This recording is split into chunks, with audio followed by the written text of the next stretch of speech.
안녕하세요.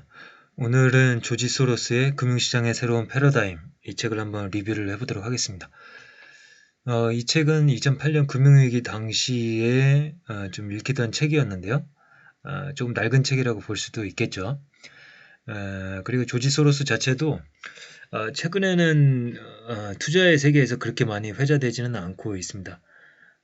근데 그것이 조지 소로스가 뭐 투자에 실패해서 시장에서 퇴출됐다기보다는 어, 이제 돈도 많이 벌었고 이제 나이를 먹음에 따라서 그의 관심사가 투자의 세계보다는 정치라던가 사회 변혁 같은 걸로 옮겨갔기 때문이라고 저는 생각하고 있습니다. 하여간 이제 조지 소로스는 사실은 영국의 중앙은행을 상대로 전투를 벌일 정도로 굉장히 스케일이 큰 투자인이라고 볼 수가 있겠죠.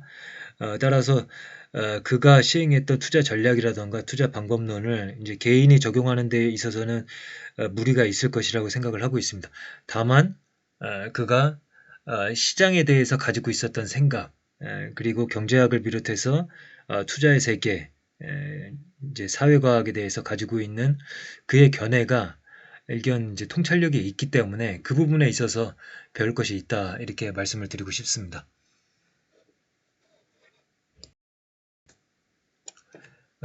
일단 이제 이 책에서는 이제 그가 이제 기존 경제학의 문제점을 이제 지적을 하고 있는데요. 일단 그 칼 포퍼가 쓴 열린 사회와 그 적들, 그 책이 조지 소로스에게 미쳤던 영향에 대해서 말씀을 드리도록 하겠습니다. 이 책은 나를 충격에 빠뜨릴 만큼 날카로운 통찰로 가득했다. 포퍼는 나치와 사회주의 이데올로기의 공통점이 존재한다고 주장했다. 두 가지 모두 궁극적인 진리를 담고 있다는 내용이었다. 하지만 궁극적인 진리란 인간이 도달할 수 없는 영역이기 때문에 두 가지 이데올로기는 현실에 대한 편향적이고 왜곡된 해석에 토대를 둘 수밖에 없고 현실 사회의 뿌리를 내리기 위해서는 억압적인 수단을 동원해야만 한다는 것이었다. 그래서 열린 사회와 그 적들 같은 경우에는 변하지 않는 어떤 진리, 확고한 진리를 이제 부정하는 책이라고 볼 수가 있겠습니다. 과학의 이론조차도 그 시대에만 통용되는 것이지 또 다른 과학에 대한 이해, 새로운 이해가 도래했을 때는 기존의 이론 이해는 철폐될 수 있다라는 관점을 가지고 있죠. 그래서 이제 조지 소로스는 기존의 경제학적 패러다임에 대해서도 비판을 합니다. 고전 경제학의 인간은 합리적이며 완벽할 정도로 자신의 이기심을 따르는 존재다.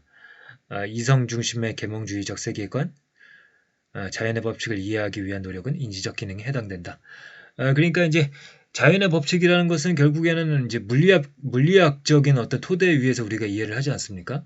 물리학적 법칙이 존재하고 그 법칙에 따라서 세계가 운영되고 있다라고 우리는 이해를 하고 있습니다. 그런데 그러한 이해를 어떤 인간이 만들고 있는 사회라고 할 수 있는 인간 사회에 대한 경제학에도 적용할 수는 없다라는 것이죠. 왜냐하면 경제학의 분석의 단위인 인간이 어떤 물리학적 분석 대상처럼 자연 법칙에 따라서 그대로 이제 운영되는 것이 아니라 인간은 인간이 가지고 있는 심성과 정서에 따라서 법칙으로는 해석할 수 없는 행동들을 보여주곤 하죠. 따라서 어떤 인간에 대한 학문이라고 할 수 있는 경제학도 그런 식으로 이해할 수는 없다라는 관점인 것입니다. 그래서 인간들이 사는 사회는 자연과학의 법칙만으로 해석할 수 없다. 세계의 일부분인 인간이 간섭 혹은 개입되어 있기 때문이다. 인간 사회에는 자연의 법칙과 달리 상호 피드백적인 현상이 존재한다. 그러니까 이제 조지 소로스한테 유명한 개념이 이제 죄기성의 개념이죠.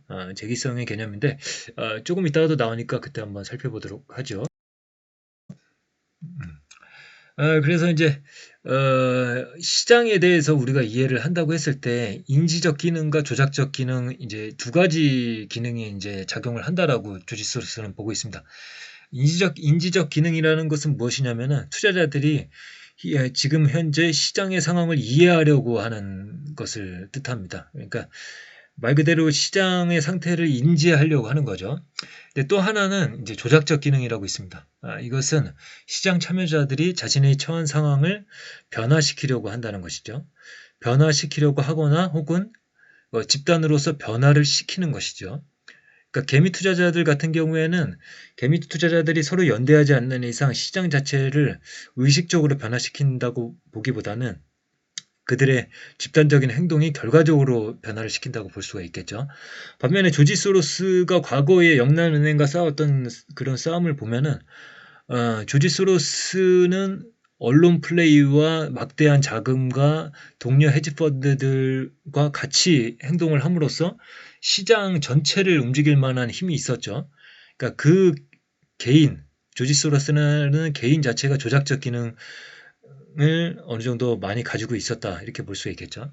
그래서 이러한 조작적 기능이 있기 때문에 시장은 결국에는 이 대중들이 의 움직임에 따라 스스로 힘을 강화하다가 결국에는 자멸하고 마는 거품 붕괴의 과정을 가지고 있다. 그러니까 정념에 그리고 마음가짐에 따라서 대중의 움직임은 달라지기 때문에 우르르 몰려가는 경향이 있죠. 그래서 이제 거품이 만들어지기 시작을 하면은 그게 끝도 없이 올라갈 수가 있겠죠. 거품이 만들어지고 있는 상황에서는 사실 이성적인 의견을 제시하기가 어렵습니다.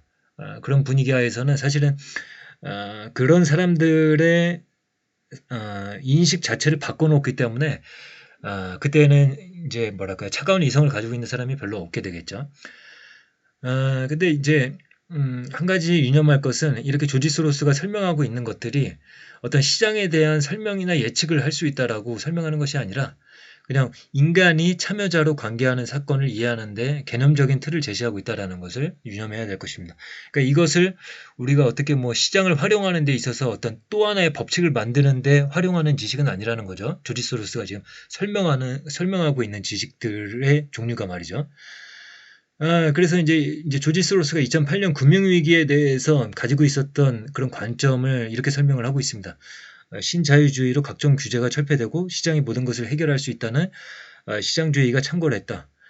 사회적으로 리스크 관리 시스템이 작동하지 않았다. 리스크 관리는 개별 금융회사의 손에 믿음대로 시장에 맡겨졌다. 그러니까 시장이 하는 대로 그대로 내버려 둬라라는 것이죠.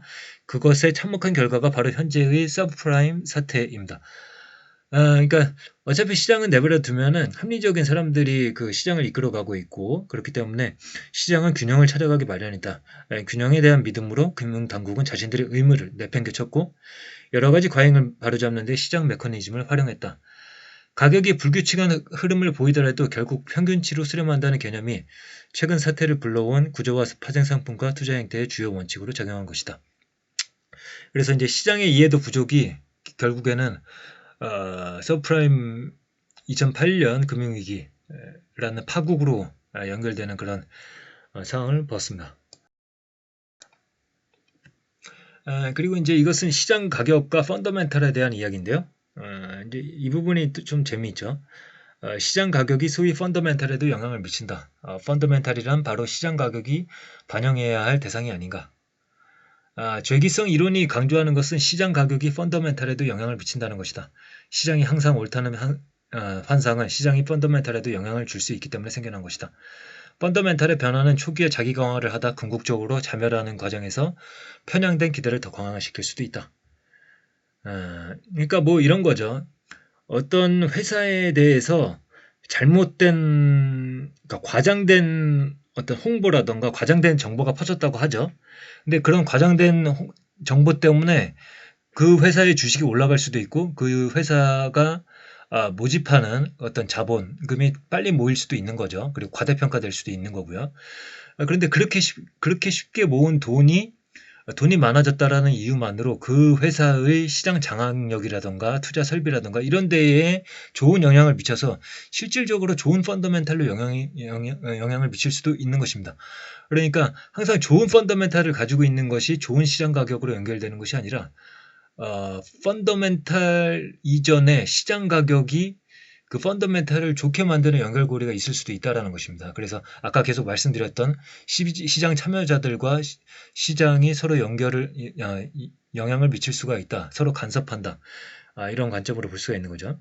그래서 사회적 사건은 자연과학의 보편타당한 법칙을 따르지 않고 미리 예측하지 못하는 일방향의 경로를 따른다. 하지만 재기성의 출현이 참여자의 관점과 사건의 실제 상황 사이에 상호작용을 일으킨다. 따라서 재기성 이론은 미래를 예측하는 것보다는 기존의 사건을 보다 확실하게 설명하는 데 적합하다. 이는 과학적 이론에서 기대할 수 있는 것과는 아주 다른 부분이다.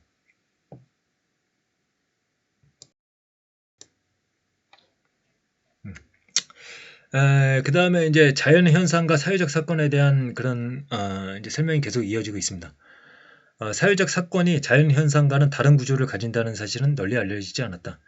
보편화되기는커녕 내게 깊은 영감을 주었던 칼 포퍼조차도 방법 통합의 원칙, 자연 현상과 사회적 사건 연구에 동일한 방법과 기준이 적용되어야 한다고 주장했다. 물론 모든 사회과학자들이 그렇다는 것은 아니다.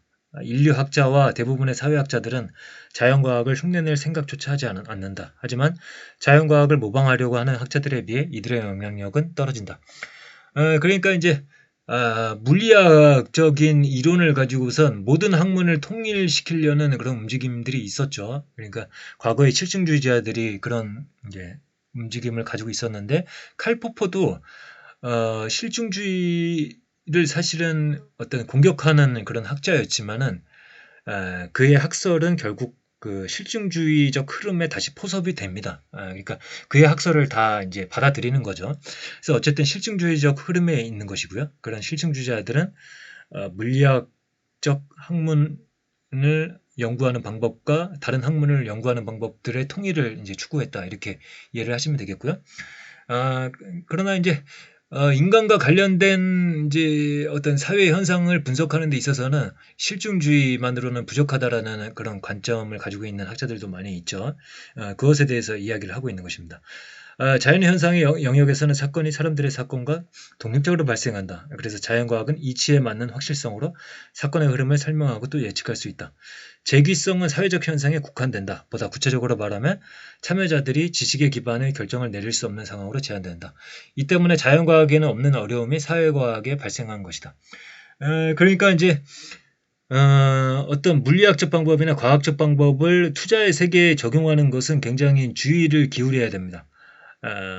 이제 아까 말씀드린 대로 재귀성 참여자들이 시장에 영향을 미치고 있고 그 영향을 미치는 것이 우르르 몰려가는 군집 현상으로 발생할 수가 있고 그에 따라서 어떤 이론이나 예상했던 것보다 그런 현상이 길게 가거나 혹은 크게 발생할 수가 있다라는 것. 그게 이제 반대로 이제 작용을 하면은 이제 블랙스완으로 작용을 하는 것이죠. 우리가 예상할 수 없는 어떤 갑작스러운 시장의 무너짐 같은 걸로 다가올 수가 있는 것이죠. 그렇기 때문에 우리가 이제 최근에 이제 뭐 빅데이터라든가 데이터 기반의 이제 투자 방식도 널리 이제 활용이 되고 있는데요. 그 과정에서 데이터를 활용한다고 해서 너무 과학적인 법칙을 투자에 적용한다라는 그런 관점에서 조금 벗어날 필요가 있을 것 같습니다. 시장과 참여자들은 서로 작용을 주고받고 있고 그렇기 때문에 시장은 끊임없이 변화한다. 그것을 인정한 상태에서 데이터를 이제 다루는 것이 좋겠죠. 그것을 인정하지 않고 데이터를 다루다 보면은 결국엔 폐쇄적인 그런 시스템을 머릿속에 안고 갈 수밖에 없는데 그러면은 이제 돌발적인 변수에 취약해질 수밖에 없겠죠. 그래서 이제 이 책을 사실은 이제 최근에 어떤 정량적인 투자하시는 분들도 이 책을 통해서 사회과학과 자연과학의 차이를 조금 공부를 하시고 그 개념을 숙지하시면 도움이 많이 되실 것 같습니다.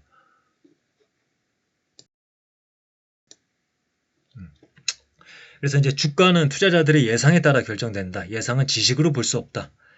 고전주의 경제학자들은 시장 참여자들이 완전한 지식에 근거해 결정한다고 가정했다.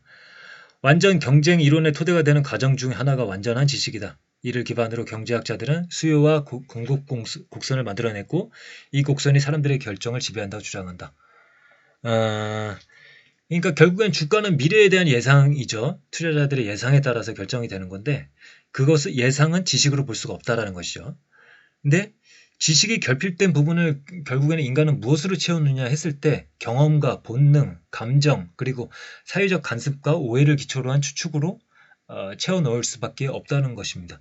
그래서 우리가 그런 경험, 본능, 감정으로 채워 넣자는 이야기가 아니라 시장 참여자들이 실제적으로 그렇게 행동하고 있다라는 것을 우리가 이해해야 된다는 것입니다. 그래서 사회과학의 어려움은 참여자들이 속해 있는 범주가 분명하지 않고 간접적으로 드러난다는 데 있다. 참여자들은 사건의 흐름에 영향을 미친다. 즉 미래는 그들의 결정에서 자유롭지 못하다. 하지만 그들의 결정은 주식에 기반을 두지 않는다. 사람들이 인식하든 못하든 그들은 현실과는 동떨어진 믿음에 근거해 행동한다. 현실에 대한 이와 같은 잘못된 해석이나 오해들은 일반적으로 생각하는 것보다 사건의 흐름을 결정하는 데 훨씬 더 강하게 작용한다. 아까 말씀드린 대로 결국 대중은 현실과 동떨어진 믿음, 뭐 때로는 오해일 수도 있겠죠. 그리고 어떤 유동성의 힘에 의해서 올라간 시장 속에서 자신감을 과하게 갖는 것들, 그런 것들이 이제 사건의 흐름을 결정하는 것이겠죠. 그런데 우리가 기억해야 될 것은 인간은 결국 자연의 일부분입니다. 부분은 전체를 포괄하지 못합니다. 그렇기 때문에 인간의 이해라는 것도 본질적으로는 불완전한 것이죠. 우리가 거울을 보면 앞에 거울을 두고 뒤에 거울을 두고 거울을 보면은 거울 속에 거울이 있고 거울 속에 거울이 있고 뭐 이런 식으로 되잖아요. 그러니까 결국에 인간은 자연 속의 일부분이기 때문에 부분은 전체를 포괄하지 못하는 것이죠. 인간의 두뇌는 현실을 포착하는 것이 아니라 현실에서 취한 정보를 통해 이해한다. 정보를 처리하는 두뇌의 기능은 한계가 있다. 반면 처리되어야 할 정보의 양은 무한하다. 그래서 인간의 지적 기능은 일반화, 직유, 은유, 습관, 의식 등 다양한 방법을 동원해 무한한 양의 정보를 걸러낸다. 결국엔 법칙을 쓰고 어떤 머신러닝을 쓰고 하더라도 그런 것들이 다 전제하고 있는 지적인 이론이라던가 체계 같은 것들이 있는 거죠. 그러니까 사람은 신이 아닌 이상은 어떤 형태로든 일반화, 직유, 은유, 습관, 의식 등 다양한 방법을 동원해서 무한한 양의 정보를 걸러내는 작업을 할 수밖에 없습니다. 다시 말해 두뇌가 처리할 수 있을 만큼 정보의 양을 줄이는 것이다. 우리가 뭐 이제 투자에 있어서 어떤 데이터를 설정하는 데 있어서도 모든 데이터를 다 받아들이지는 않지 않습니까? 어떤 우리가 유익 있게 봐야 되는 데이터, 그 데이터 중에서 최대한 많이 확보를 하자 이런 거지. 뭐 우리가 인간의 두뇌가 어떻고 뭐 시시콜콜하게 인간이 행동하는 모든 행위를 다 빅데이터에 넣어가지고 빅데이터로 다 수집을 해가지고 그것을 투자에 연결하는 것이 아니지 않습니까? 특정한 정보를 가지고선 사실은 투자에 연결을 하는 것이죠. 그래서 두뇌는 본래의 정보를 왜곡하기도 하지만 복잡한 현실과 그것을 이해하는 인물을 훌륭하게 처리해낸다. 이렇게 해서 지금까지 제가 말씀드린 것은 이 책의 전반부에 해당되는 내용이고요. 이제 후반부에는 좀 더 실제적인 내용에 대해서 이제 적용해서 주짓수로서가 이야기를 하고 있는데요. 저는 이 전반부의 어떤 이론적인 내용이 좀 더 중요하고 우리에게 주는 인사이트가 있다고 생각을 하고 있습니다. 사회과학과 자연과학을 구별하자. 투자는 사회과학에 속하는 것이고 인간에 관한 것이고 결국 인간의 시장과 끊임없이 서로 영향을 주고받고 있는 것이다. 그러한 재기성의 개념을 우리가 머릿속에 이념을 하면 좋을 것 같습니다. 그러면 오늘의 리뷰는 이것으로 마치도록 하겠습니다. 감사합니다.